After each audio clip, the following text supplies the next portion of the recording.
Have you ever felt like the hardest prison to escape is not outside of you, but inside your own mind? It has no walls, no bars, no locks, no guards standing in front of the door. From the outside, everything may look normal. You wake up, you work, you answer messages, you talk to people, you fulfill your responsibilities, you keep going. Maybe people even think you are fine, but inside, there is a noise that does not stop. Your mind keeps running. It goes back to the past and replays conversations you wish had gone differently. It jumps into the future and imagines problems that have not even happened yet. It creates doubts, fears, comparisons, regrets, accusations, and worst-case scenarios. And before you even realize it, you are no longer living in the present moment. You are trapped inside a mental story. And the most exhausting part is not just thinking too much. The most exhausting part is feeling like you cannot stop believing what you think. Your mind sees this is going to go wrong, and your body reacts as if it already did. Your mind sees you are not good enough, and you begin to shrink yourself. Your mind sees they are ignoring you, and your peace disappears before you have any real evidence. Your mind sees you are behind in life, and suddenly everything you have already done feels meaningless. Your mind sees you always ruin things, and one mistake becomes your entire identity. This is how the prison begins, not with reality itself, but with a meaning your mind attaches to reality. Today, the purpose of this video is to help you stop being a prisoner of your thoughts, not by promising you an empty mind, because that is not realistic. Not by pretending you will never feel fear, anxiety, guilt, insecurity, or sadness again, but by showing you something more practical, more honest, and more powerful. You can learn to have thoughts without being ruled by them. You can observe what appears in your mind without automatically obeying it. You can feel an emotion without handing it the steering wheel of your life. And if you stay with me until the end, I want to give you a simple Stoic key that can change the way you relate to your own mind. The difference between what appears in your mind and what you choose to feed. Now answer this honestly. How many times have you suffered because of something that never actually happened? You imagined a conversation. You imagined being rejected. You imagined failing. You imagined losing something. You imagined someone judging you. And even though none of it was happening in reality, your body reacted as if it were real. Your chest tightened. Your breathing changed. Your mood dropped. Your energy disappeared. Anxiety, haughty. And this reveals something important. Your mind does not always need facts to make you suffer. Sometimes, all it needs is an interpretation, a possibility, a memory, a silence, a delayed message, a look, a tone of voice. And when you believe that interpretation without questioning it, you begin living inside a story that may not even be true. This is why the Stoics insisted so much on separating facts from judgments. Epictetus taught that it is not things themselves that disturb us, but the opinions we form about them. In simple terms, you are not always suffering because of what happened. Many times, you are suffering because of what your mind said it means. The fact is, someone did not reply yet. The story is, they do not care about me. The fact is, you made a mistake. The story is, I am a failure. The fact is, someone disagreed with you. The story is, I am being attacked. The fact is, you are going through a difficult phase. The story is, my life will always be like this. And when you do not separate the fact from the story, you react to an interpretation as if it were a sentence. This is one of the most common forms of mental slavery. Your mind takes something small and expands it. It takes something uncertain and turns it into a threat. It takes a doubt and turns it into an identity. It takes one mistake and turns it into a condemnation. Then, after repeating the same interpretation enough times, you start believing that it is who you are. I am anxious. I am weak. I am not enough. I always mess things up. I am too late. But be careful with everything that comes after the words I am, because many times you are not describing your identity. You are describing a temporary state, a learned pattern, or an old wound that is still speaking. There is a huge difference between saying, I am anxious, and saying, I am having anxious thoughts. There is a huge difference between saying, I am a failure, and saying, I am having thoughts of failure. The first sentence traps, the second creates space, and that space is where freedom begins. Because when you create distance between yourself and a thought, you stop being completely absorbed by it. You stop treating it like an unquestionable truth. You begin to see it for what it is, a mental event, something that appeared inside you but does not have to define you. So the first step to stop being a prisoner of your thoughts is to understand this deeply. You are not your thoughts. If you can observe a thought, then you are not the thought. You are the one aware of it. Your mind sees you are going to fail, and you can respond. I am having a fear-based thought. Your mind says, nobody values you, and you can respond. I am having a rejection thought. Your mind sees you are behind, and you can respond. This is a comparison pattern. That shift may seem small, but it changes your position completely. Before, you were inside the thought. Now, you are looking at it. Before, the thought was a command. Now, it is an event. Before, it controlled you silently. Now, you can question it. If this is already speaking to you, comment below. I am not my thoughts. Not just as engagement, but as a reminder to yourself. Because maybe your mind has been speaking to you in the same harsh way for years, and you never stop to question it. And if this kind of reflection connects with what you are living right now, subscribe to the Mente Stoica channel. This is not about abstract philosophy. This is about applying Stoic wisdom to real problems: anxiety, self-control, discipline, mental clarity, procrastination, guilt, comparison, and inner peace. Stay with me, because in a moment, we are going to turn this into a simple practice you can use when your mind starts pulling you into old patterns. The second step is understanding that many thoughts are not truths. They are habits. A thought can feel intense and still be false. A thought can appear every day and still be distorted. A thought can follow you for years and still not define who you are. Your mind learns through repetition. If you repeatedly expect the worst case scenario becomes automatic. If you repeatedly compare yourself to others, comparison becomes your default lens. If you repeatedly criticize yourself, self-judgment appears before you even notice. That does not mean those thoughts are true. It means they have been practiced. Imagine a path in a forest. The more you walk on it, the more visible it becomes. The grass gets flattened. The way becomes easier. Eventually, you walk there without thinking. Thoughts work the same way. The more you repeat a mental path, the easier it becomes for your mind to go there again. You wake up, and the path is worry. Someone criticizes you, and the path is shame. You see someone succeeding, and the path is comparison. You try to start something new, and the path is fear. Then one day, you say, this is just who I am. But maybe that is not who you are. Maybe it's just a path you have walked too many times. And here is the key. If it was trained, it can be retrained. Not instantly, not magically, not with one motivational phrase, but through awareness, repetition, and different responses. Every time a limiting thought appears and you do not obey it automatically, you weaken the old path. Every time fear appears and you still take a small step, you build a new path. Every time comparison appears and you return to your own process, you train your attention. Every time guilt appears and you choose responsibility instead of self-destruction, you train maturity. This is mental training. And Stoicism, at its core, is exactly that. The training of the inner life. Now, here is where most people get it wrong. They try to control the mind by force. They try to stop thinking. They try to eliminate negative thoughts. They say, I should not think this. I cannot feel this. I need to get rid of this thought. But the more you fight a thought, the stronger it often becomes. It is like trying to hold a ball underwater. You may keep it down for a while, but eventually it comes back with pressure. The path is not to fight your mind as if it were an enemy. The path is to change your relationship with it. Instead of saying,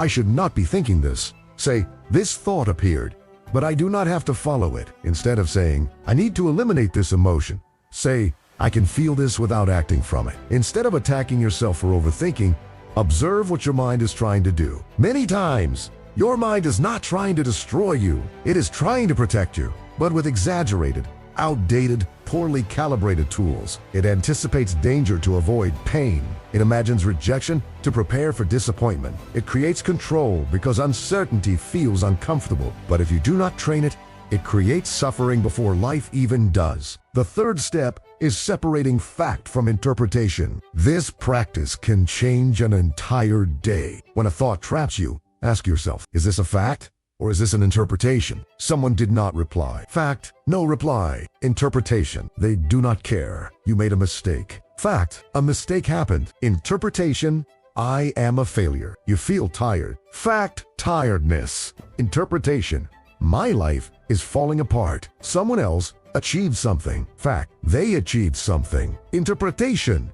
I am behind. Someone spoke in a dry tone. Fact. A dry tone. Interpretation. They disrespect me. When you separate these two things, your mind loses some of its drama, not because the situation disappears, but because you stop adding unnecessary suffering to it. And here's something even deeper. Your emotions are real, but your conclusions are not always true. You can feel rejected without actually being rejected. You can feel guilty without being guilty to the degree your mind claims. You can feel unsafe without being in real danger. You can feel like a failure when you are simply in a learning process. Feeling something deserves attention, but it does not demand blind obedience. This is a maturity many people never develop. Most people live by the rule, if I feel it, it must be true, but not always. Sometimes you feel it because you are tired, because you slept badly, because you are stressed, because an old wound was touched, because your body is in alert mode, because your mind filled empty spaces with fear. So, respect what you feel,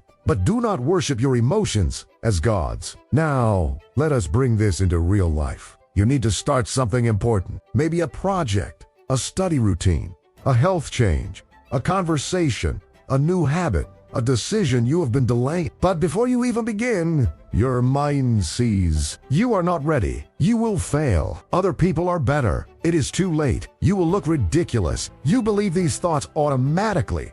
You freeze. Then guilt appears because you froze. Then anxiety grows because nothing changed. Then the pattern reinforces itself. But if you observe the thought, you can respond differently. This is fear, not a prophecy. Then you take one small step. You open the document. You walk for 10 minutes. You write one page. You organize one thing. You make one call. You do not need to defeat your entire mind. You only need to stop obeying the next limiting thought. This connects to an important idea. Do not wait to feel perfect before you act. Many people wait until they have no fear, no doubt, no insecurity, no resistance. They wait for the mind to be calm before they begin. But that perfect moment may never come. Confidence often does not appear before action. It appears after you gather evidence that you can act. Discipline does not depend on the mind being motivated. It depends on choosing the next right step even when the mind negotiates. Freedom is not a silent mind. Freedom is a mind that can make noise without directing your entire life. If this is hitting you, comment, I will take the next step, because real change does not usually come from one dramatic breakthrough. It comes from small actions repeated, even while resistance is present. And if you are not subscribed yet, subscribe to the channel now, because this space exists to help you train a stronger, steadier, more conscious mind. Also visit the community tab of the channel after this video, because there we share short reflections that help you remember these ideas during the week.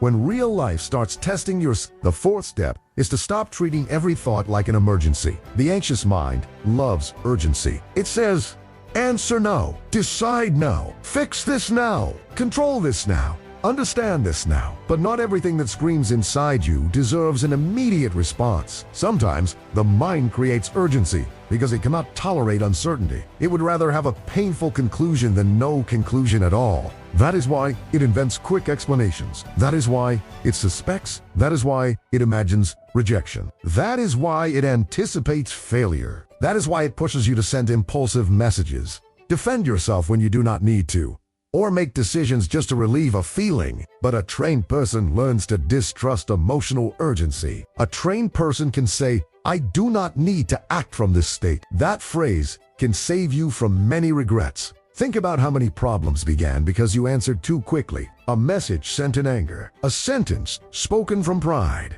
a decision made from fear, giving up because you were tired, a conflict fed by an interpretation. The pause may seem small, but it is. The pause is the space where you recover your freedom. When you pause, you stop being pushed by the thought and begin to choose. You will not always choose perfectly, but you will choose with more presence. And that presence changes everything. Before replying, breathe. Before concluding, question. Before giving up, rest. Before attacking, observe. Before believing the worst-case scenario, return to the facts. This is a simple discipline, but it is deeply transformative. The fifth step is to stop confusing rumination with problem solving. Rumination is thinking about the same thing again and again without moving forward. You replay the same conversation. You imagine better responses. You build future scenarios. You look for blame. You try to understand everything, but you end up more exhausted than before. And the dangerous part is that rumination disguises itself as responsibility. It feels like you are analyzing, but often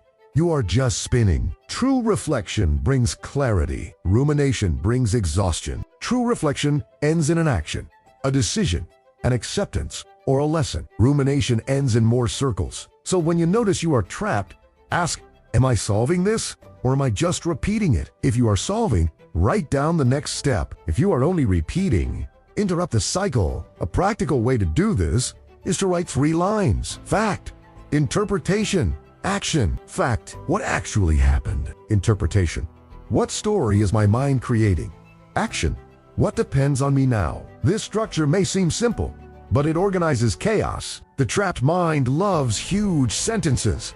My life is not moving. Nothing works. This always happens to me. I will never change. But those sentences are too big to act on. Freedom begins when you return to something concrete. What can I do today? What can I correct? What conversation do I need to have? What do I need to accept? What small habit can I restart? The mind wants to solve your entire life in one night. Wisdom brings you back to the next step. Seneca spoke often about time, and one of his hardest lessons is that many people do not live little because life is short, but because they waste large parts of it. And one modern way of wasting life is spending hours inside thoughts that build nothing. Hours imagining arguments that do not exist. Hours trying to control what other people think. Hours comparing yourself to edited lives. Hours punishing yourself for mistakes without extracting one new lesson. Hours anticipating problems that may never arrive. Then you say you have no energy. But you did use your energy. You used it in invisible battles. You used it in mental wars with no victory. You used it trying to control what did not belong to you.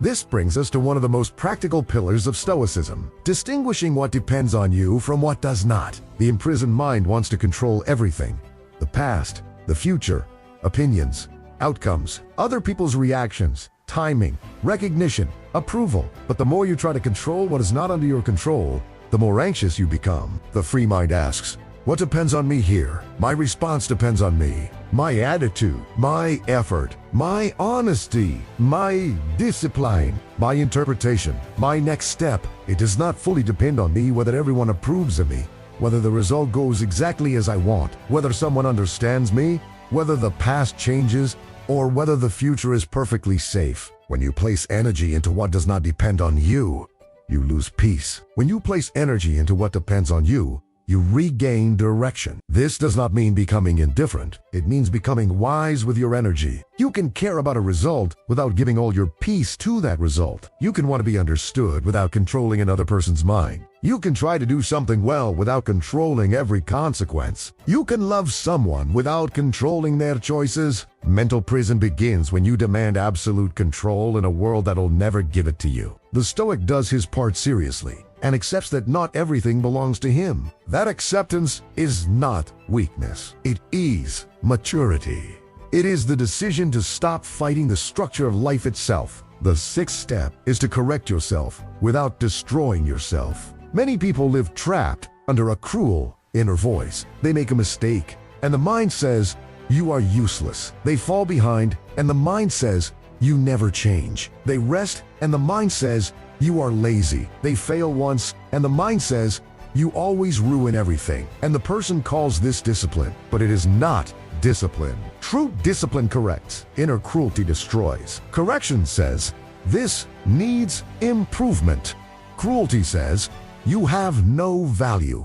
Correction is specific. Cruelty generalizes. Correction shows a path. Cruelty steals energy. A Stoic mind is not a mind that humiliates itself. It is a mind that trains itself. You can be firm with yourself without treating yourself like an enemy. You can take responsibility without hating yourself. You can recognize a failure without becoming the failure. When you make a mistake, ask, what can I learn? Nah, why am I like this? When you procrastinate, ask, what discomfort was I avoiding? Not, I am a disaster. When you feel fear, ask, what small step can I take? Not, I am weak. This way of speaking to yourself is not softness, it is precision. And precision helps more than punishment. If this part touches you, comment.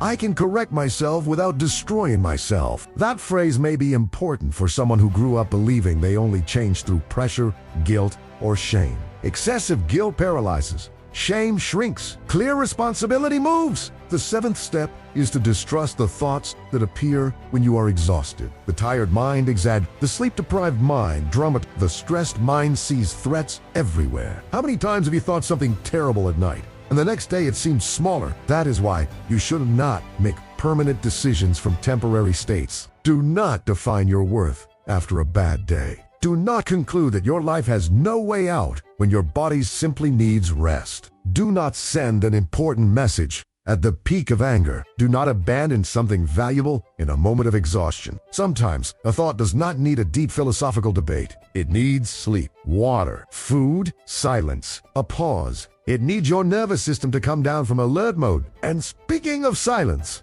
notice how much noise you feed your mind. Every day you wake up and check your phone. Before listening to your own breath, you have already listened to the whole world. News, messages, opinions, edited lives, comparisons, urgency, other people's problems. Then you spend the day surrounded by constant stimulation. You work with too many tabs open. You eat while looking at a screen. You rest by consuming more information. You go to sleep after overloading your mind. Then you wonder why you cannot feel peace. But how can there be peace if there is never space? The mind needs spaces of digestion, small islands of silence, 5 minutes in the morning without your phone, a walk without headphones, a meal with attention, a moment before sleep to write down what is in your head. You do not need to isolate yourself from the world. You need to stop living completely invaded by it. Now let us put everything together into a simple practice. When a thought traps you, make for movements. First, name it. I am having a thought of fear, guilt, comparison, rejection, or catastrophe. Second, separate fact from interpretation. The fact is this. The story my mind created is that. Third, return to what depends on you. What is the small right action now? Fourth, remove fuel from what does not help. If the thought does not lead to action, learning, or acceptance, do not feed it. Return to your body. Return to your breathing. Return to the next step. Repeat this, not once, many chimis, because the mind changes through repetition, not through a single moment of inspiration. And here's the real reward. You do not need to defeat every thought. You need to stop kneeling before them. Thoughts are visitors, not owners of the house. Some arrive uninvited. Some make noise. Some seem threatening. Some repeat old stories. But you do not have to hand them the key. You can say, I see you, but I will not let you govern my life. That is a powerful posture. It is not repression. It is inner leadership. It is remembering that your mind can speak, but your consciousness can choose. If you have made it this far, take this with you. Thought is not command. Emotion is not sentence. Fear is not prophecy. Guilt is not identity. Comparison is not a measure of value. Interpretation is not fact. And you are not every single thing that appears inside your head. You are the person who can observe, question, train, and choose a wiser response. That is the freedom Stoicism points to. Not controlling the entire world, but recovering the government of yourself. Now, tell me in the comments, which part of this video spoke to you the most? The idea that you are not your thoughts? The question, is this fact or interpretation? The difference between rumination and problems, or the practice of returning to what, depends on you. Your comment may help someone else realize they are not alone in this silent battle. And if this video helped you, subscribe to Mente Stoica and turn on notifications, not as an empty gesture, but as a continuation of your training. Because a freer mind is not born from hearing one idea once. It is born from returning, practicing, remembering, and applying. And in the next video, we are going one step further. Today we spoke about the thoughts that trap you from within. But there is another prison, external provocation, a criticism, a passive-aggressive comment, a difficult message, a person trying to pull you out of your center, a situation that touches your pride. And if you are not attentive, you hand over your peace in seconds. That is why the next topic is, you do not need to respond to everything that provokes you. This is the next level of self-control. Because a free mind does not only stop obeying every thought, it also stops reacting to every external trigger. So subscribe so you do not miss it, because maybe your freedom begins when you understand two things. Not every thought deserves your obedience, and not every provocation deserves your response.